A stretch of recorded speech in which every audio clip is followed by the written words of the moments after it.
नमस्कार दोस्तों। आज हम स्टार्ट करेंगे स्केड्यूल मैनेजमेंट। अभी तक हमने पढ़ाई करी स्कोप मैनेजमेंट की। स्केड्यूल मैनेजमेंट का जो मॉड्यूल है वो बहुत ही इंटरेस्टिंग होने वाला है। चलिए शुरू करते हैं। और सबसे पहले स्केड्यूल मैनेजमेंट होता क्या है ये हमें पता होना चाहिए। स्केड्यूल मैनेजमेंट जो है वो बेसिकली उसमें जो हम प्लान करते हैं अपने वर्क को, सो दैट जो भी हमारे रिक्वायरमेंट्स हैं वो टाइमली मैनर से कंप्लीट हो जाए। जो भी रिक्वायरमेंट्स थी, जो भी डिलीवरेबल्स प्लान किए थे, वो सारे टाइमली मैनर से कंप्लीट हो जाएं। और जितनी भी एक्टिविटीज़ होती हैं, जो भी एक्टिविटीज़ हमने प्लान करी थी, वो सारी एक्टिविटीज़ को प्रायोरिटाइज करते हैं और सीक्वेंस में लेके आते हैं ताकि वो जल्दी से जल्दी कंप्लीशन तक पहुंचे। हमें जो है इसके लिए प्रोजेक्ट स्केड्यूल बनाना पड़ता है। और जो प्रोजेक्ट का काम जो भी होगा वो सारा स्केड्यूल के अकॉर्डिंग होगा। सो आगे चलते हैं। दोस्तों, स्केड्यूल बनाने के लिए जो है सबसे पहले हमें जो हमारी एक्टिविटीज़ हैं वो डिफ़ाइन करनी पड़ेंगी। और एक्टिविटीज़ डिफ़ाइन करने के बाद उनकी सीक्वेंसिंग करनी पड़ेगी। सीक्वेंस और एक ऑर्डर में लेके आने के बाद जो है हम हर एक्टिविटी की ड्यूरेशन मापेंगे और एस्टिमेट, लाइक जो भी ड्यूरेशन होगी उसका एस्टिमेट देखेंगे। एस्टिमेट देखने के बाद जो है एक शेड्यूल डेवलप करेंगे और उसके बाद शेड्यूल डेवलप हो जाएगा फिर उसको कंट्रोल करेंगे। चलिए शुरू करते हैं, आगे बढ़ते हैं। दोस्तों, बात करते हैं एजाइल एनवायरनमेंट की। एजाइल एनवायरनमेंट में जो है हम कोई भी काम को जो है छोटे बर्स्ट में करते हैं या छोटे टुकड़ों में करते हैं। तो जैसे बर्स्ट में कोई काम को कर रहे हैं तो उसी टाइम जो है हमें फीडबैक मिल जाता है। और क्विकली जो है आइट्रेशन नंबर 1 है, आइट्रेशन नंबर 2 है। आइट्रेशंस जो भी हो रही हैं उसमें जो है हमें फीडबैक मिल जाता है और हम जो है वेरीफाई कर सकते हैं कि जो अप्रोच हम यूज़ कर रहे हैं वो करेक्ट है कि नहीं। शॉर्ट बर्स्ट ऑफ वर्क में हम रिव्यू कर सकते हैं, बीच बीच में रिव्यू कर सकते हैं हर आइट्रेशन पूरी होने के बाद। अगर हमारा वर्क एज पर प्लान नहीं चल रहा है, आगे नहीं हो रहा है, तो then we can make corrections and perform the work in corrected manner in the next iteration.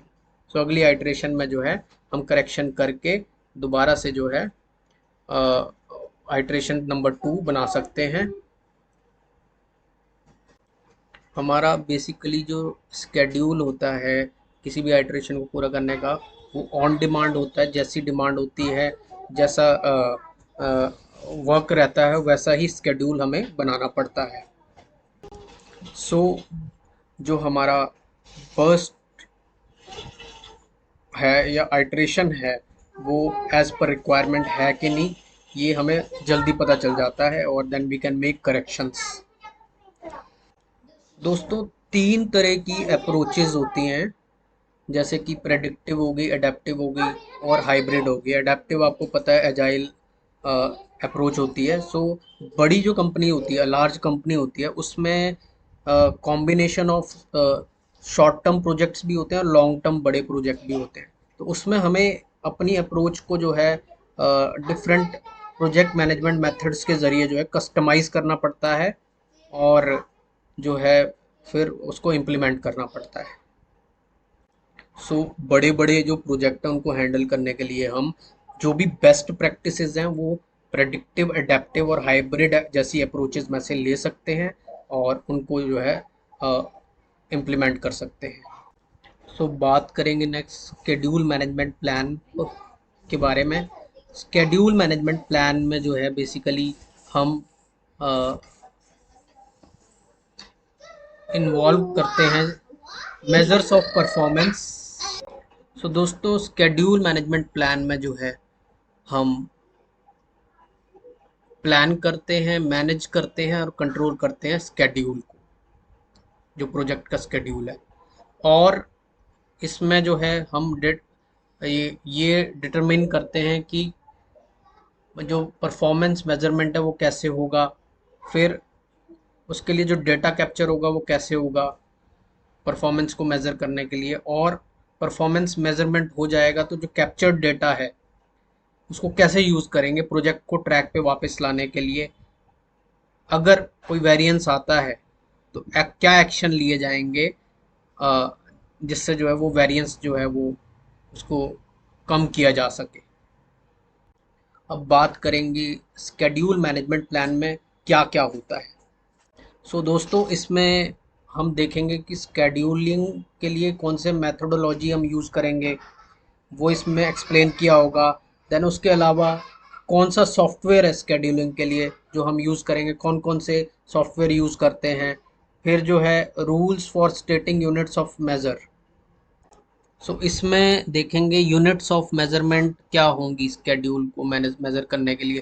जैसे आवर्स होता है, डेज होता है, वीक्स होता है, टाइम रिलेटेड मेजर्स होता है, या क्वांटिटी है तो क्वांटिटी में किलोग्राम्स या ग्राम्स होता है। देन स्केड्यूल बेसलाइन जो है इसमें होगी for monitoring and controlling the project. कैसे मॉनिटर करेंगे हम, कैसे कंट्रोल करेंगे, किसके अगेंस्ट करेंगे, स्केड्यूल बेसलाइन के अगेंस्ट।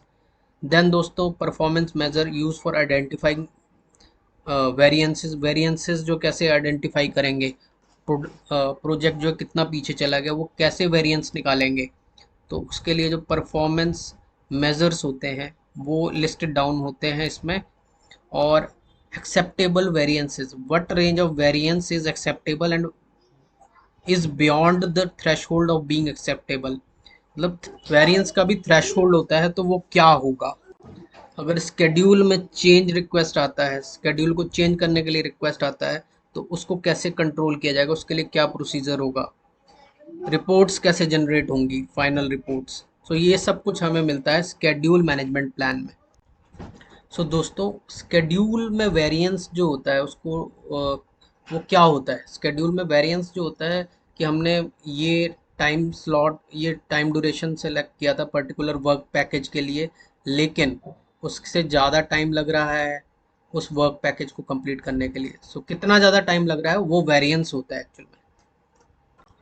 दोस्तों अब बात करते हैं एक्शन की, एक्टिविटी की। एक्टिविटी जो है वो कैसे डिफाइन करेंगे।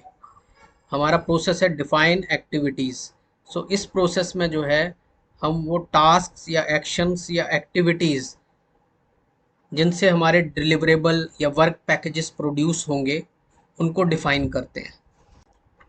अब डिकम्पोजिशन होगा, decomposition of work packages. Work packages को जो है छोटे छोटे टुकड़ों में बांट देंगे, जिनको एक्टिविटीज़ बोलेंगे, टास्क बोलेंगे, या एक्शन भी कह सकते हैं।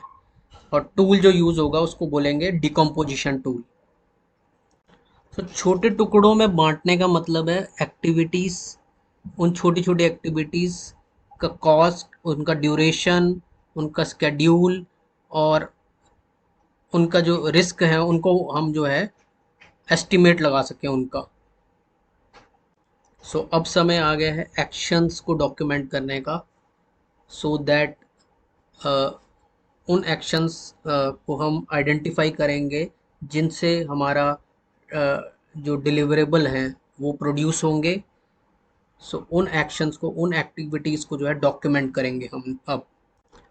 दोस्तों स्कोप मैनेजमेंट में हमने देखा कि हमने जो बड़ा डिलीवरेबल था उसको वर्क पैकेजेस में ब्रेक किया, डिकम्पोज किया। और उसके बाद हमने स्केड्यूल मैनेजमेंट में हम देख रहे हैं कि कैसे हमने वर्क पैकेज जो है हमारा उसको ब्रेक डाउन किया, डिकम्पोज किया छोटी छोटी एक्टिविटीज़ में। अब दोस्तों आउटपुट क्या मिलेगा डिफाइन एक्टिविटीज़ प्रोसेस का आउटपुट। आउटपुट मिलेगा एक लिस्ट, एक्टिविटी की लिस्ट, जिसमें एक्टिविटी का डिस्क्रिप्शन, डिटेल्स लिखी होगी। और अगर कोई माइलस्टोन होंगे कि इस पर्टिकुलर डेट को ये चीज़ होनी चाहिए, तो चेक पॉइंट्स हो या ड्यू डेट हो किसी पर्टिकुलर चीज़ की। मान लो एक पर्टिकुलर डिलीवरेबल है, वो इस पर्टिकुलर डेट को एक्सपेक्टेड है कि कंप्लीट होना चाहिए पूरा, तो या एक आइट्रेशन हो या एक वर्जन हो, उसकी ड्यू डेट है। ऐसे माइलस्टोन्स भी इसमें लिस्ट में होंगे, एक्टिविटी लिस्ट में। ये हमारा आउटपुट होगा। दोस्तों बहुत सारे एट्रीब्यूट्स हैं एक्टिविटीज़ के, जैसे कि एक्टिविटी कोड होगा एक, जिससे हम आइडेंटिफाई करेंगे।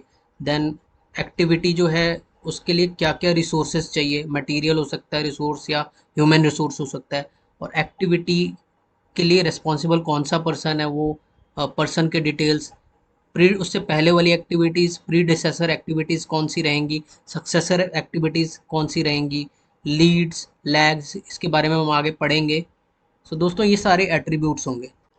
सो दोस्तों, टूल क्या है डिफाइन एक्टिविटी प्रोसेस के लिए? टूल है हमारा rolling wave planning. Like initially हम प्लान करेंगे हायर लेवल पे और ब्रॉडर लेवल पे, फिर लेकिन धीरे धीरे जो है जैसे जैसे आगे बढ़ेंगे तो एक्चुअल प्रोजेक्ट वर्क जैसे स्टार्ट होगा तो activities are planned at greater level. So एक तरह से प्रोग्रेसिव, जैसे जैसे प्रोग्रेस होगी आगे, सो इलेबोरेशन जो है चीज़ों का बढ़ेगा। So that is called roll wave planning. So दोस्तों, अभी तक हमारी जो एक्टिविटी की लिस्ट है वो बन गई थी, एक्टिविटीज़ डिफाइन हो गई थी। अब हम उन एक्टिविटीज़ को सीक्वेंसिंग करेंगे, ऑर्डरिंग करेंगे। तो उसमें एक्टिविटीज़ होंगी सीक्वेंस में और माइलस्टोन भी होंगे बीच बीच में। सो उनकी सीक्वेंसिंग करेंगे और फाइनल जो आउटपुट हमारा निकल के आएगा वो निकल के आएगा network diagram, schedule network diagram.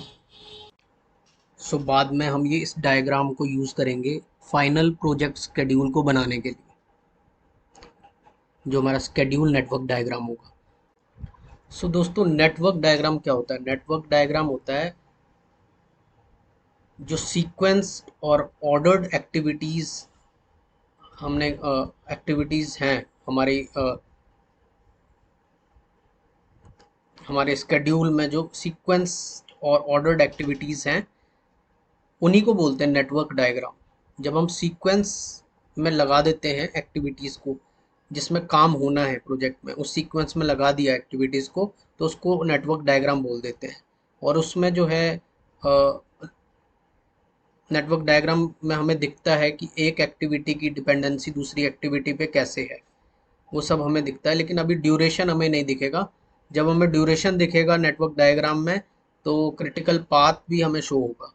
Critical path क्या होता है ये हम डिस्कस करें। सो दोस्तों, ये जो हमारा नेटवर्क डायग्राम है ये हम final project schedule network diagram जो है उसको प्रोड्यूस करने के लिए यूज़ करेंगे। और जो final project schedule network diagram है उसमें बेसिकली जो हमारा सीक्वेंस है, ऑर्डर है एक्टिविटीज़ का, वो उसमें होगा। बेसिकली फ्लो जो होगा काम करने का, अ, वो होगा उस ऑर्डर में, सीक्वेंस में। तो जैसे जैसे हम आगे बढ़ेंगे, अ, हम जो है प्रोजेक्ट स्केड्यूल नेटवर्क डायग्राम को यूज़ करेंगे to estimate time required to perform each activity. और ये हेल्प करेगा हमें प्रोजेक्ट की प्रोग्रेस को डिस्प्ले करने में। सो जो आउटपुट होगा सीक्वेंस एक्टिविटीज़ प्रोसेस का, वो होगा हमारा ये प्रोजेक्ट स्केड्यूल नेटवर्क डायग्राम।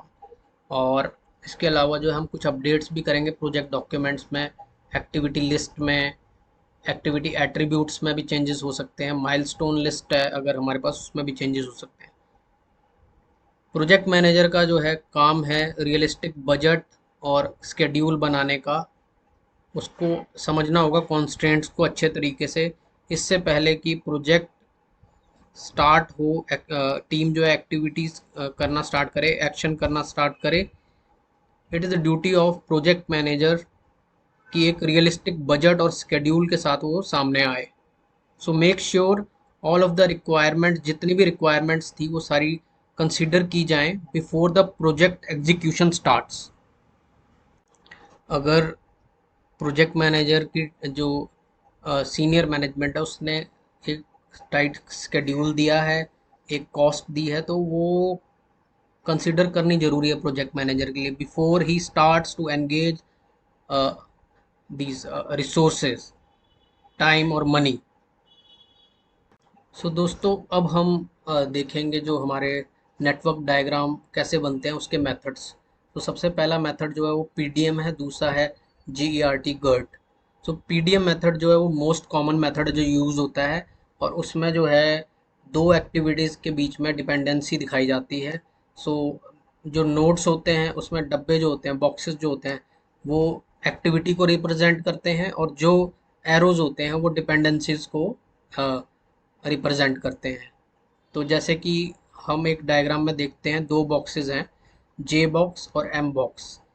और एम की तरफ को जो है एरो किया हुआ है, तो इसका मतलब जो है एम एक्टिविटी जो है वो जे पे डिपेंडेंट है।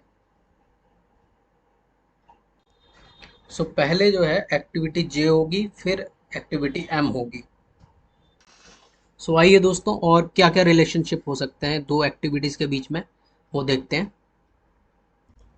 सो दोस्तों, एक वेबसाइट है हमारी, अ, जिसमें दो एक्टिविटीज़ हैं, और पहली एक्टिविटीज़ है कोडिंग और दूसरी एक्टिविटी है लॉन्चिंग द वेबसाइट। सो जब तक कोडिंग पूरी नहीं होगी, फिनिश नहीं होगी, तब तक हमारी लॉन्च नहीं हो सकती। मतलब सेकंड एक्टिविटी जो लॉन्चिंग की है वो स्टार्ट नहीं हो सकती। तो इसका मतलब ये हो गया फिनिश टू स्टार्ट, मीन्स पहली फिनिश होगी तो दूसरी स्टार्ट होगी, तो फिनिश टू स्टार्ट, एफएस। सो दोस्तों, दूसरा एग्जांपल है स्टार्ट टू स्टार्ट, मींस दो एक्टिविटीज़ हैं, design and coding. So coding जो है, कोडिंग वाली जो एक्टिविटी है वो तब तक स्टार्ट नहीं हो सकती जब तक हमारे पास डिज़ाइन किए हुए पेजेस ना हो। सो इसीलिए जो है हमें एक्टिविटी, डिज़ाइन एक्टिविटी जो है, पहली एक्टिविटी जो है वो स्टार्ट करनी पड़ेगी, ताकि जो हमारी दूसरी एक्टिविटी है वो स्टार्ट हो सके। तो इसको स्टार्ट टू स्टार्ट कहते हैं। सो दोस्तों, थर्ड केस में जो है हमारे पास दो एक्टिविटीज़ हैं। पहली है कि हमें एक डॉक्यूमेंटेशन जो है वो लिख कर देनी है, ठीक है।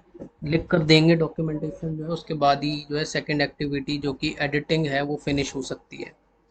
मतलब एडिटिंग फिनिश करने के लिए हमें जो है सबसे पहले डॉक्यूमेंट लिख के जो है मतलब देना पड़ेगा, फिनिश करके देना पड़ेगा। सो पहला फिनिश करेंगे तभी जो है दूसरा भी फिनिश हो सकता है। एडिटिंग भी तभी फिनिश हो सकती है जब हम राइटिंग जो है डॉक्यूमेंटेशन लिख के देंगे।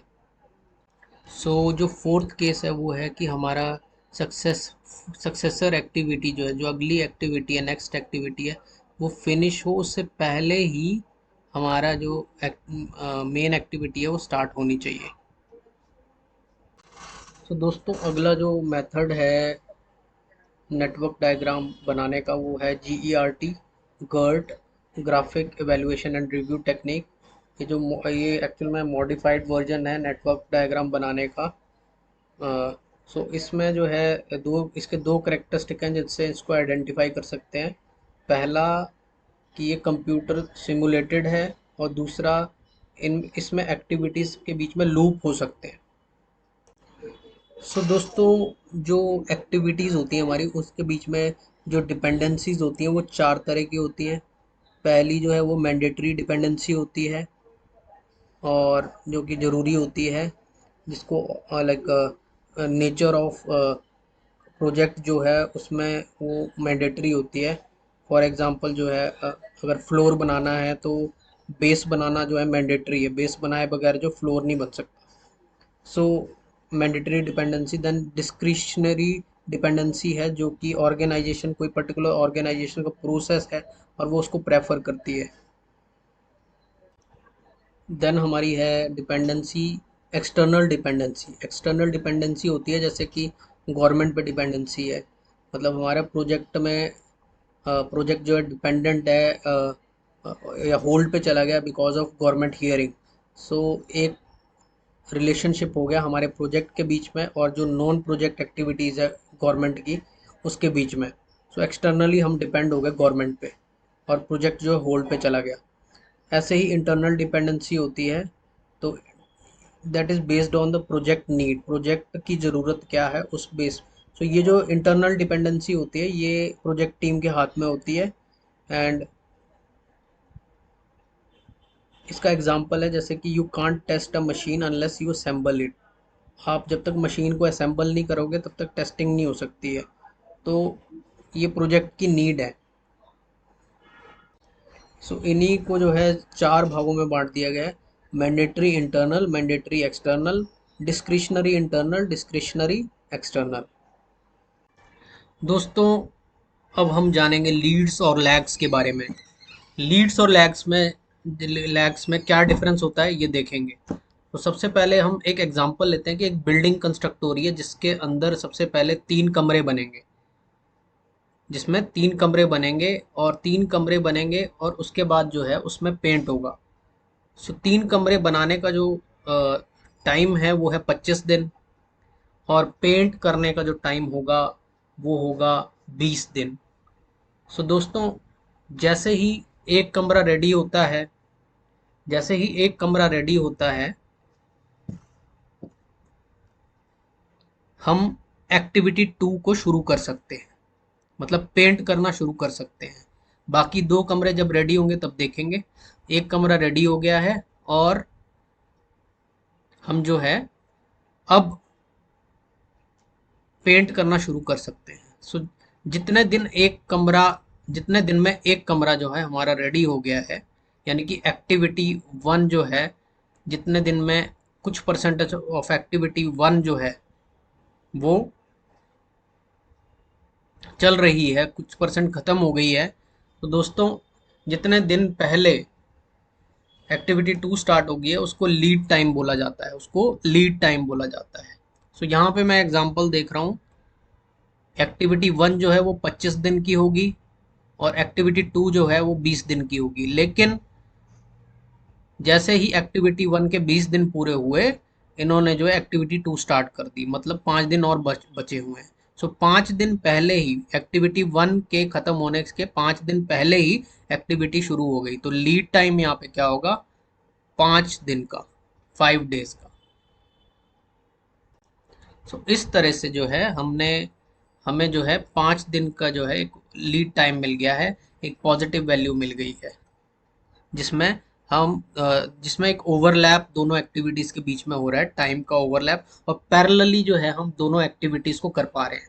तो एक जो है इसमें देख सकते हैं कि एक एक तरह से जो है एक पॉजिटिव वैल्यू हमें मिल रही है 5 डेज की स्केड्यूल में। सो अब डिस्कस करते हैं लैग क्या होता है। सपोज 2 एक्टिविटीज़ हैं, पहली जो है हमने रूम को जो है पेंट करवाना है और उसके बाद जो है सेकंड एक्टिविटी होगी उसको डेकोरेट करना है। तो एक्टिविटी 1 मान लीजिए 15 दिन की है, 15 दिन में जो है रूम पेंट हो जाएगा, ठीक है। और उसके बाद 10 डेज की जो है एक्टिविटी 2 है, 10 डेज जो है डेकोरेट करने में लगेंगे कमरे को। सो दोस्तों 15 दिन में जो है हमारे रूम पेंट हो जाएगा, लेकिन उसको ड्राई होने में जो है पेंटर कहता है 5 दिन लगेंगे, और फिर उसके बाद ही एक्टिविटी 2 स्टार्ट हो सकती है और उसको भी 10 डेज लगेंगे। सो दोस्तों जो 5 दिन का गैप हो गया बीच में, जिसमें हमारा पेंट सूखेगा, उसको लैग बोलेंगे। सो 5 डेज की नेगेटिव वैल्यू हो गई वो एक तरह से स्केड्यूल में, 5 डेज का लॉस हो गया हमें। या ऐसा भी कह सकते हैं कि 5 दिन का, 5 डेज का जो डिले हो गया। सो दोस्तों अभी तक हमने देखा कि हम नेटवर्क डायग्राम्स देख रहे थे सीक्वेंसिंग करने के लिए एक्टिविटीज़ की, एक्टिविटीज़ को एक सीक्वेंस में लाने के लिए। जब एक्टिविटीज़ की सीक्वेंसिंग हो जाती है तब हमें अब एस्टिमेशन करना है रिसोर्सेज का पर्टिकुलर एक्टिविटी के लिए, कि क्या रिसोर्सेज जो है पर्टिकुलर एक्टिविटी को करने के लिए चाहिए और कितना ड्यूरेशन लगेगा पर्टिकुलर एक्टिविटी पर और कितनी कॉस्ट, कितना पैसा खर्च होगा, वो बजट। सो कॉस्ट का तो हम आगे एक सेक्शन, एक मॉड्यूल होगा कॉस्ट मैनेजमेंट का, नॉलेज एरिया, उसमें डिस्कस करेंगे कि कैसे कॉस्ट्स एस्टिमेट करेंगे। So basis for estimating cost and time are provided by management plan. जो मैनेजमेंट प्लान्स होते हैं हमारे, वो हमें बताते हैं कि कैसे एस्टिमेट करनी है कॉस्ट और टाइम, किस बेसिस पे करनी है। सो दोस्तों बिना बेसलाइंस को छेड़े, हम बेसलाइंस को नहीं छेड़ेंगे, हमें जो है एस्टिमेशन करना होता है। वी शुड एस्टिमेट कि कितना रिसोर्सेज, कितना टाइम, कितना कॉस्ट लगेगा पर्टिकुलर एक्टिविटी को करने के लिए। लेकिन हम स्केड्यूल, कॉस्ट, स्कोप की जो बेसलाइन है उसको छेड़ेंगे नहीं। अगर हम उसको कॉस्ट और टाइम की जो हमारी रिजर्व हैं उससे नहीं अगर मैनेज कर पाते, तभी हमें जो है चेंजेस इंट्रोड्यूस करना चाहिए, चेंज रिक्वेस्ट इंट्रोड्यूस करनी चाहिए। सो दोस्तों एस्टिमेशन की बात हो रही है, कॉस्ट एस्टिमेट की और टाइम एस्टिमेट की। तो कॉस्ट एस्टिमेट और टाइम एस्टिमेट जो है उसको कौन है जो बेस्ट तरीके से कर सकता है। कॉस्ट एस्टिमेशन जो है वो टीम मेंबर कर सकते हैं जो एग्जैक्टली काम करेंगे, जो एक्टिविटी परफॉर्म करेंगे, जो एक्शन परफॉर्म करेंगे। एस्टिमेट एक्यूरेट होने चाहिए और एक्यूरेसी के लिए ज़रूरी है कि हम रिस्क, जितने भी रिस्क हैं उनको डिक्रीज करें, eliminate, we have to eliminate risk. और जितने ज़्यादा रिस्क को हम एलिमिनेट करेंगे, estimates can be decrease. So estimate for cost and time affect each other directly. अगर कॉस्ट बढ़ेगी तो टाइम घटेगा, अगर अगर कॉस्ट घटेगी तो टाइम बढ़ेगा। सो प्रोजेक्ट मैनेजर का काम है कि वो अपनी टीम को एनफ इंफॉर्मेशन दे ताकि वो हर एक्टिविटी को एस्टिमेट कर सकें। सो आगे चलते हैं दोस्तों। सो दोस्तों अब हम जानेंगे कि एस्टिमेशन किया कैसे जाता है, टेक्निक्स क्या है, टाइम और कॉस्ट एस्टिमेट करने की, पर्टिकुलर एक्टिविटी को करने के लिए कितना टाइम चाहिए और कितना कॉस्ट लगेगा। सो अभी टाइम की बात करेंगे क्योंकि हम स्केड्यूल मैनेजमेंट के मॉड्यूल में हैं। तो कई तरह की टेक्निक्स होती हैं जैसे analogous estimating, parametric estimating, 3 point estimating, group decision making techniques और रिजर्व एनालिसिस। सो एक एक करके डिस्कस करते हैं सारी। सो दोस्तों सबसे पहले एनालॉगस एस्टिमेटिंग एस्टिमेटिंग का डिस्कशन करते हैं। एनालॉगस एस्टिमेटिंग का मतलब होता है यूजिंग हिस्टोरिकल जो इन्फॉर्मेशन है, पुराने प्रोजेक्ट्स, सिमिलर प्रोजेक्ट्स ढूंढते हैं हम लोग और देखते हैं कि वो कितने टाइम में जो है पूरे हुए थे। फॉर एग्जांपल 3 महीने लगे थे, ऐसे सिमिलर प्रोजेक्ट जो अभी कर रहे हैं हम, वैसा ही पुराने प्रोजेक्ट्स जो थे उन्होंने 3 महीने लगे थे करने में। तो इसका मतलब ये हुआ कि ये लाइकली है कि अभी वाला जो प्रोजेक्ट है उसको भी अराउंड 3 मंथ्स के करीब का टाइम लगेगा। सो इस तरह से एस्टिमेशन होता है एनालॉगस। या फिर एक्सपर्ट जजमेंट, जो एक्सपर्ट बंदे हैं, जो स्पेशलिस्ट हैं, उनके उनसे डिस्कशन करते हैं, उनका जो है इसमें जो है जजमेंट लेते हैं एस्टिमेशन के लिए, क्योंकि उनके पास एक्सपीरियंस है सिमिलर प्रोजेक्ट्स में। तो ये दो तरह से होता है, एक तो प्रोजेक्ट लेवल पे जैसे हमने डिस्कस किया कि 3 मंथ्स का प्रोजेक्ट होते थे पहले सिमिलर, और एक एक्टिविटी जैसा होता है जैसे कि लास्ट 4 सिमिलर एक्टिविटीज़ अगर हमने करी हैं और उसको 2 दिन लगे हैं, तो हम मान लेंगे कि अभी भी जो है इट्स लाइकली कि 2 दिन में ही ये पर्टिकुलर सिमिलर एक्टिविटी जो है उसको लगेंगे, 2 दिन लगेंगे। सो ये है एनालॉगस एस्टिमेटिंग। सो दोस्तों दूसरी जो टेक्निक है एस्टिमेशन की, कॉस्ट और टाइम एस्टिमेशन की, वो है पैरामीट्रिक एस्टिमेशन। इसमें जो है बेसिकली हम जो टाइम और कॉस्ट के वेरिएबल्स हैं उनको यूज़ करते हैं एस्टिमेट की वैल्यू निकालने के लिए, और जो हिस्टोरिकल इंफॉर्मेशन है उसको यूज़ करते हैं। फॉर एग्ज़ाम्पल जैसे कि एक वेब पेज है, पर वेब पेज की कॉस्ट हमको पड़ी है अराउंड लाइक 500 रुपीज़ पर वेब पेज। सो जो एस्टिमेशन होगा वो होगा उसी हिसाब से होगा, like cost per web page और टाइम पर वेब पेज। सो एक वेब पेज को बनाने में कितना समय लगा उस हिसाब से जो है हमने जो है एस्टिमेट कर लिया। जो स्केड्यूल है, जो टाइम है, टाइम लगेगा वेब पेज को कंप्लीट होने में। उसी तरीके से एक रूम को कंप्लीट होने में जो जितना टाइम लगेगा वो हमने कंस्ट्रक्शन प्रोजेक्ट के लिए जो है एस्टिमेट कर लिया। So this is called parametric estimating. और ये जो इंफॉर्मेशन आ रही है कि पर वेब पेज कॉस्ट, ये पर वेब पेज कॉस्ट कहाँ से आ रही है? ये हिस्टोरिकल इंफॉर्मेशन से आ रही है और इंडस्ट्री स्टैंडर्ड से आ रही है। फिर दोस्तों दो टेक्निक्स और है, रिग्रेशन एनालिसिस। सो जैसे हमने पढ़ा कि पैरामीट्रिक एस्टिमेटिंग होती है हिस्टोरिकल इंफॉर्मेशन से और इंडस्ट्री स्टैंडर्ड से हम पता लगाते हैं कि पर वेब पेज की कॉस्ट क्या है या पर वेब पेज कितना टाइम लगता है। वैसे ही रिग्रेशन एनालिसिस में हम दो वेरिएबल ट्रैक करते हैं simultaneously to create an estimate. दो वेरिएबल हो जाते हैं, जैसे टाइम और कॉस्ट हो गया, दो वेरिएबल हो गए एस्टिमेट निकालने के लिए। ऐसे ही ह्यूरिस्टिक्स है। सो ह्यूरिस्टिक्स में जो है designing a website comprises of 30% of overall time required.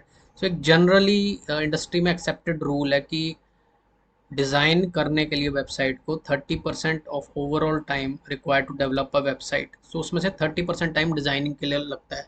तो एक एक जनरली माना जाता है, इंडस्ट्री में एक्सेप्टेड रूल है, उसको बोलते हैं ह्यूरिस्टिक्स टेक्निक। सो दोस्तों अब बात करेंगे एस्टिमेशन ऑफ रिसोर्सेज। हर एक पर्टिकुलर एक्टिविटी को करने के लिए कितने क्या रिसोर्सेज चाहिए और कितने रिसोर्सेज चाहिए। सो दो चीज़ें होती हैं। पहला कि टाइप ऑफ रिसोर्सेज मतलब ह्यूमन रिसोर्सेज कितने चाहिए एक एक्टिविटी को करने के लिए, इक्विपमेंट या मशीनरी या कोई और मटेरियल रिसोर्सेज कितने चाहिए, क्या चाहिए सॉरी। और सेकंड चीज़ होती है कितने चाहिए, कितने कितने ह्यूमन रिसोर्सेज चाहिए हमें एक एक्टिविटी को करने के लिए, पहली चीज़ तो ये है। और दूसरी चीज़ है कितने मटेरियल रिसोर्सेज हमें चाहिए एक एक्टिविटी को करने के लिए। सो उससे हमें हेल्प मिलती है एक्यूरेट कॉस्ट एस्टिमेट और ड्यूरेशन एस्टिमेट पता करने के लिए। सो ये भी एक टेक्निक्स हैं। सो दोस्तों आउटपुट क्या होगा, आउटपुट होगा estimated activity resources. Estimate particular activity को करने के लिए जो रिसोर्स की रिक्वायरमेंट है वो हमारा आउटपुट होगा। और उसमें जो है हमें पता चल जाएगा कि what resources are required for each activity. और सेकंड जो है रिसोर्स ब्रेकडाउन स्ट्रक्चर हमें मिलेगा, मींस एक ऑर्गेनाइज स्ट्रक्चर ऑफ रिसोर्सेज जो जिसमें हम कैटेगरी लिखेंगे कि ये ह्यूमन रिसोर्स है, ये मटेरियल रिसोर्स है। सो ये आउटपुट हमें मिलता है आफ्टर एस्टिमेट एक्टिविटी रिसोर्सेज का प्रोसेस कंप्लीट होता है। सो दोस्तों अभी तक हमें क्या क्या पता चल गया, लेट्स सी। हमने जो है एक्टिविटीज़ डिफाइन की और उसके बाद सीक्वेंसिंग कर दी एक्टिविटीज़ की due to with the help of जो हमारे नेटवर्क डायग्राम्स थे। और उसके बाद हमने एस्टिमेट किया कि रिसोर्सेज का टाइप क्या होगा जो लगेंगे रिसोर्सेज, और कितने रिसोर्सेज लगेंगे, क्वांटिटी। तो अब आगे, अब जब दो ये सारी चीज़ें हमारे पास हैं तो आगे हम एस्टिमेट करेंगे time required for each activity. So let's see. तो अब देखेंगे कि रिसोर्स को कितना टाइम लगेगा एक्टिविटी को पूरा करने में, टाइम कितना लगेगा, मींस एक्चुअल टाइम कितना लगेगा काम को पूरा होने में, जो भी डिलीवरेबल है, जो भी छोटी छोटी एक्टिविटीज़ हैं उनको पूरा करने में कितना टाइम लगेगा। और वो लोग जो इन्वॉल्व है एस्टिमेटिंग में are the members of the project team, जो कि एक्चुअली काम करेंगे उसके ऊपर। सो दोस्तों आउटपुट मिलेगा हमें एक्टिविटी ड्यूरेशन एस्टिमेट्स। एक एक्टिविटी को करने में कितना टाइम लगाएंगे रिसोर्सेज, उसका एस्टिमेट हमें मिलेगा। इसको एक्टिविटी ड्यूरेशन एस्टिमेट बोलते हैं। और प्रोजेक्ट डॉक्यूमेंट्स में भी अपडेट्स होंगे, सो वो भी आउटपुट। सो दोस्तों एस्टिमेशन और रिस्क मैनेजमेंट में क्या चीज़ें जो हैं जो हमें हेल्प करेंगी आगे। सो अगर हम टाइम और कॉस्ट को एस्टिमेट करते हैं प्रोजेक्ट के अंदर, तो it is going to help us in identifying risk.